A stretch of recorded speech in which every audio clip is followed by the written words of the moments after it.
It's the League of Extraordinary Genitals.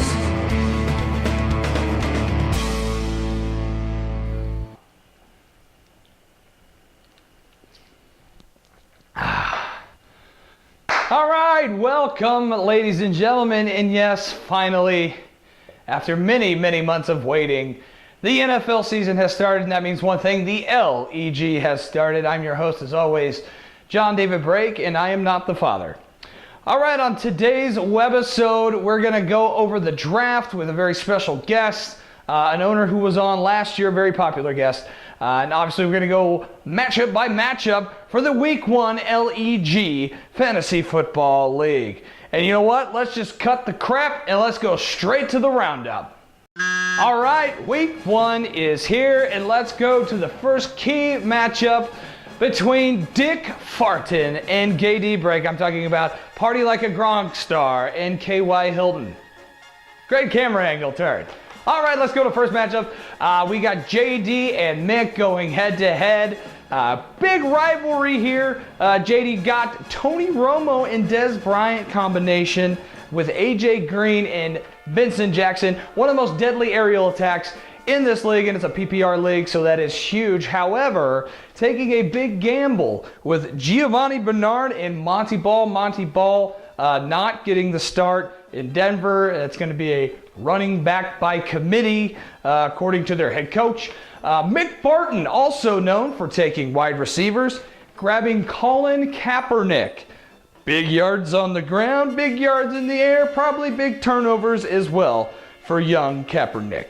Also, Megatron leading the way for Mick Barton with Demaryius Thomas. He's going up against the Baltimore Ravens defense that has been depleted by retiring, injuries, and Ray Lewis murdering people out of retirement. That joke's still fresh, right? Also, Tavon Austin for the St. Louis Rams. Tavon Austin, another big gamble, could be a huge payoff for Mick in this game if he has a big game.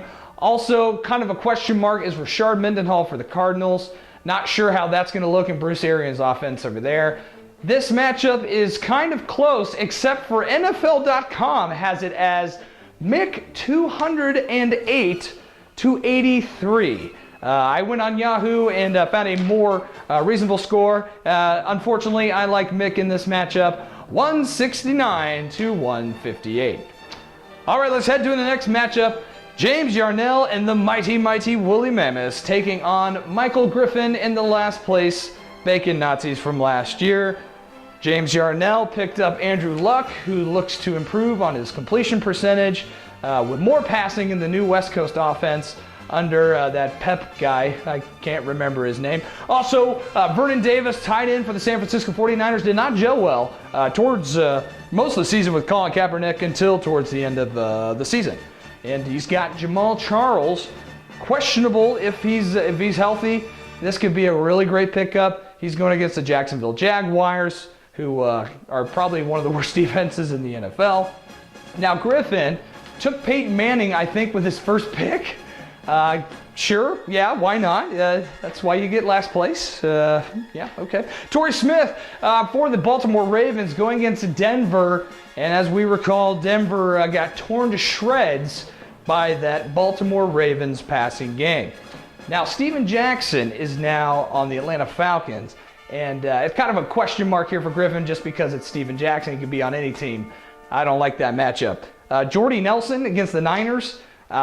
He's hurt, I guess, but I don't look for him to get a lot of action against the 49ers defense. NFL.com says James is going to win 159 to 155. I'm going to agree with the result, but I disagree with the score. I'm taking James with a whopping 122 over Griffin of 108 in a low-scoring affair. All right, moving on to a brand new segment. We have Intentional Pounding versus Jack Molitor's Shades of Cyrus Gray in this week's Vagisil Game of the Week. All right, this Game of the Week brought to you by Vagisil. If you got a stinky Vagisil. We got Jack Molitor taking on Joe notorious for having fast starts here in the L.E.G. Will it continue? He's got quite a task ahead of him. Jack has one of the greatest receiving cores in the L.E.G. with Andre Johnson, Fitzgerald, and also Adrian Peterson. Now, Jack had the second pick, and he was still able to get Adrian Peterson. Look out for Ben Jarvis Green Ellis. He's kind of questionable. Not sure what his timeshare is going to be running the ball with Giovanni Bernard. Also, Tony Gonzalez and Steve Smith. Old as hell, but can they contribute? They did last year. Doubt it will continue. Now let's go to Joe's side. Joe is rocking Reggie Wayne, speaking of old guys. Andrew Luck's favorite target, bound to get tons of PPR points. Look at, what's his name, Ray Rice for the Baltimore Ravens, going against the overrated Denver Broncos defense. LaShawn McCoy and Chip Kelly's new offense in Philadelphia should be very exciting to see how much he is involved. Out of the backfield, running, catching, probably not a lot of blocking, and a lot of passing plays. I'm going to have to give the edge to Jack, though. Eddie Lacy in Green Bay, not a good start against the San Francisco 49ers. Owen Daniels, is he even going to get involved with the Houston Texans offense? I like Jack. It says he's going to win 177-152 on NFL.com. Disagree. I think it's going to be a much closer game, though. I like Shades of Cyrus Gray, 162, Intentional Pounding, 160. All right, let's move on to the Stone Cold Punters, who for the second year in a row had the #1 pick and also picked the same guy with the #1 pick, Drew Brees. He's starting. Now, this is a very, very close matchup here. You got Brady on Pat's side with the Astral Doors of Hell. Brady versus Brees. Trent Richardson versus David Wilson. Amendola versus Cobb. And Cameron versus Rudolph is a tight end. And this is one of these rare matchups where each matchup is a pretty much a wash. So we're going to go to the Edge Player of the Week. And that Edge Player of the Week is Ryan Matthews, who is starting in the flex position for Nesson. I look that to be the overall advantage there. Nesson is predicted to win 169-164. However, with Ryan Matthews in that flex position, I assume he's going to get some points, even though he's on the Chargers. I look for him to take this game 178-160 over Pat and the Astral Doors of Hell. All right, another tough matchup here. Too close to call. Rattlesnake Uppercut, headed by Paul Metz, versus Jason Costanza-Servos with the returning team name First Down Syndrome, my personal favorite logo. Paul is running Matt Stafford, who did not have that great of a year last year. However, he's looking to throw the ball even more than he did last year. And Matt Stafford actually throws to the running back more than any other quarterback in the league. So if you've got Reggie Bush, good deal. Also, Doug or not, Doug Martin going against the New York Jets. They're an absolute dumpster fire. They may get blown out and score negative points for the first time in NFL history. Pierre Garçon could be a factor if he stays healthy. Now, Roddy White, this is a little bit questionable here. How much is Julio Jones going to hog the ball from Roddy White? Go over to Jason's side. RG3 is healthy, and he is starting, as we all expected. Operation Patience is over. CJ Spiller getting the start, and looks like he's going to run till he pukes, according to his head coach. This matchup makes me puke because he's also got Reggie Bush going against the Minnesota Vikings. That's right. Matt Stafford is going to be throwing to Bush. Bush is going to be getting passes for Matt Stafford. I look for this to be very frustrating for both parties involved as they're playing each other. Hakeem Nicks on the Giants. How much is Victor Cruz going to hog the ball from him? Very questionable matchup. This is going to be a close one. NFL.com says 176-155. I disagree. This is going to come down to the wire. Barely, but barely. Rattlesnake Uppercut, 166.678. That's a close matchup. Just wait. I'll guarantee it. Moving on to our next matchup, former champion Dan Nickel with Show Me Your TDs versus newcomer to the L.E.G, Eric DeVault. Dan is running with Matty Ice. Matt Forte's on Eric's team. Matty Ice going against the New Orleans Saints defense. Now, that defense was horrible last year, but looks to improve a little bit, but not enough for Matty Ice not to put up big numbers. Brandon Marshall on the Bears, he's going against the Cincinnati Bengals. Tough defense. I still look for him to get at least 11 catches since there's no one else to throw to. Arian Foster going against the San Diego Superchargers.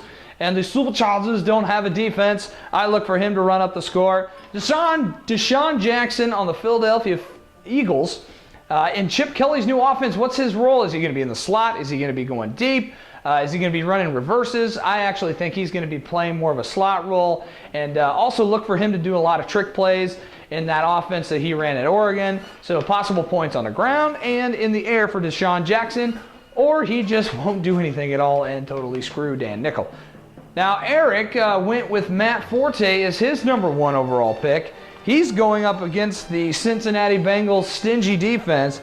Also, Alfred Morris going against Philadelphia. Notice the trend here. Cincinnati, Philadelphia, Chicago, Cincinnati, New Orleans, Philadelphia. So another game here where they're going to be watching both games. They're going to be needing players on the opposite side who depend on each other to score. So this should be another frustrating game.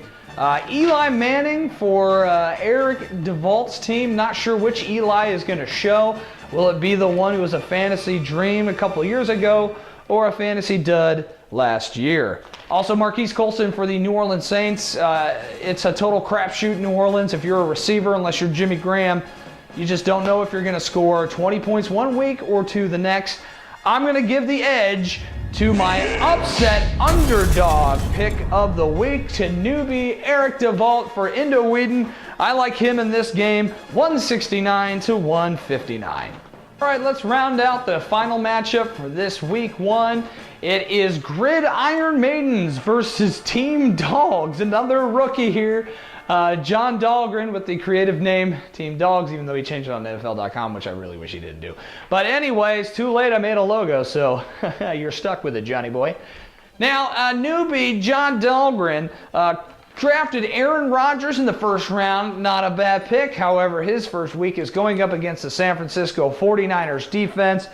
Aaron Rodgers, he might put up an okay game, but definitely not an Aaron Rodgers game against that defense. Antonio Brown against the Tennessee Titans, maybe 12 to 15 points for him. Run DMC, big question mark here. Is he healthy? Does he even care? Will he even, he's on the Raiders, so who cares? So that's not a good matchup for him. Kenbrell Tompkins, is he Tom Brady's new favorite target? A question mark for Dahlgren, taking a big risk, starting him. We'll see how that pays out. Abby going with Marshawn Lynch against the Carolina Panthers. And here's another good one. Stevan Ridley going against the Buffalo Bills. Also kind of a questionable backfield. We don't know who's going to get a majority of the touches, especially in the goal line situation. But a consistent Jimmy Graham going against the Atlanta Falcons is a huge advantage for Abby. Joe Flacco is the elite Joe Flacco that we're going to see this week. And T.Y. Hilton for the Indianapolis Colts. Is this guy going to be a breakout superstar, or is he just going to be a flash in the pan? That's another huge, it could be good, it could be bad. It's too close to call, but I just like Abby's team better than Dahlgren's this week. I like Abby 123 to 117. All right, that was the week 1 matchups. And on every webisode here for L.E.G, this is no different than any other week. We are going to connect with one of you, the owners, live tonight. It's kind of late. Actually, it's really, really late right now. But we're still going to connect with James Yarnell, owner of the Woolly Mammoths. And I guess we have a cameraman outside of James's door. The door is locked. However, I guess he's trying to... Oh, okay, yes, we do have feed, and yes, he is jimmying the lock, trying to get into Wake Up James Yarnell for the interview that he agreed on, even though it is extremely late. The cameraman is jiggling the door handle, and it looks like he is picking the lock. Okay, now he's just pounding the he kicked in the front door. Well, we don't have to pay for that, okay. Well, and now we are in James Yarnell's house. Cameraman, please nod up and down if you can hear me. All right, I guess not. I guess he's making his way up the staircase. It's kind of hard to tell. It's kind of dark in there, and it looks like the kitchen. Don't think he's in the refrigerator, but looks like he's helping himself. What do we got in here? Nothing but vanilla Coke and sadness. All right, let's just close that. If you can hear me, cameraman, make your way towards the bedroom. It's upstairs. It's kind of hard to see it. Oh my! Just back away. Back away. Just go upstairs. Go upstairs. All right. Hurry. Go. Jeez. Watch the cat. Yes. I didn't know they had a cat, but apparently they do. They do like strays. Everyone knows James really loves strays. And he's also a cat person. All right, let's see. We are in a hallway, I think. Can't really make out. Oh, there's a toilet. I'm sure Mr. James Yarnell spent many nights throwing up there due to his sad alcohol addiction. Here's a light switch. All right. Eureka, we have light. Hey, it's James Yarnell. James Yarnell, owner of Woolly Mammoths. James, can you hear us? What's this? What? James, act incoherent if you can understand me. We have contacted James Yarnell. Welcome to the L.E.G. Week 1 episode. It's like 3:30 in the morning. What the hell? Who is this? James, it's the commissioner of the L.E.G., J.D. Brake. Oh, what up, Gatey? All right, hey, since I've got you here. No, look, man, it's 3:30 in the morning. 3 o'clock. I got to work tomorrow. So, hey, how do you think you did on the draft this year? What draft? The fantasy football draft. God. Really? Now? So James, what do you think about your matchup this week? No, my draft. No. It's good, man. I got a lot of, I picked up some football players to play on my team, which was pretty good. We here at the Woolly Mammoths organization strive for excellence every year, and I think we showed that this year at the draft. I'm pretty happy about it. You seem a little. What do you have here? You seem a little flustered there. Did that question catch you off guard? Yeah, that, and you barging in here at 3 o'clock in the morning asking me about my draft. Yeah, I'm not, a little lethargic. Excuse me. Give me a second. Did our cameraman hurt you? No, not too bad. So, yeah, go ahead. So, anyways, James, you're predicted to beat the Bacon Nazis this week. What do you think? Oh, yeah, we're going to win. We're really going to focus on running the football and passing it as well. Basically, what it kind of comes down to is trying to get the most positive yardage possible. And I feel it's our team. We feel that that's probably the best thing to do to get a win. So I also like to point out that the Woolly Mammoths, our team, we're all about diversity this year. I'm pleased to say that we have drafted not only white players but black players as well. So I'd like to see that maybe continue in the leagues to come. Yes, one day, James. Maybe one day. So, yeah. Out of all your draft picks, who do you think's going to be the one to win it for you this year? Who'd I get? I got Andrew Luck. No, he's good. I guess. I've heard he's pretty good. I've actually never heard of him. I like his name. So and some guy, Chris Johnson. I think he's a cornerback or something. I'm really looking for a lot out of him this year. What do you look forward to most this year for fantasy football? Winning and being a good sport. Dude, it's seriously, man, I got to get the fucking bed. This is bad. I mean, this is bad for your health. Waking up this time of the night. Kill a guy. Shit. James, what's your prediction for how you're going to end up this year? Hey, I'm going to go see Maiden this week down in Nashville.